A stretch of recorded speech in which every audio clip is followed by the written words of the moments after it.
ભરૂચના નવી વસાહત વિસ્તારમાં રહેતા રાજેશ ગોહિલના શંકાસ્પદ મોતના મામલામાં ન્યાયિક તપાસની માંગ સાથે કલેક્ટર કચેરી બહાર ધરણા પ્રદર્શનો યોજાયા। ભરૂચના નવી વસાહત વિસ્તારમાં રહેતા અને ભાજપના યુવા કાર્યકર રાજેશ ગોહિલનું ગત તારીખ 9મી નવેમ્બરના રોજ શંકાસ્પદ રીતે મોત નીપજ્યું હતું।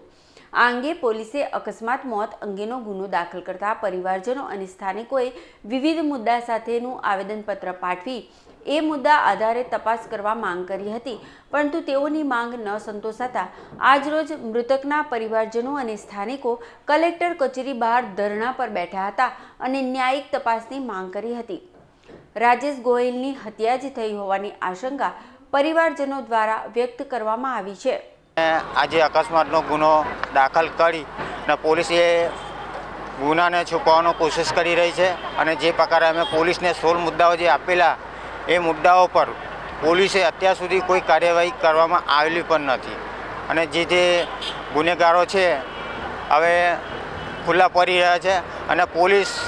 આ બાબતે નિષ્ક્રિય થઈ ગયેલી છે અને અમે જે પ્રકારની માંગણીઓ કરી હતી એ માંગણીઓ પણ અમારી સંતોષાઈ નથી, જેથી કરીને આજે અમે એ ધરણાનો કાર્યક્રમ અહીં રાખેલો છે। આ બાબતે ન્યાય મળે અમે એ પરિવારજનો ઈચ્છી રહ્યા છે અને આ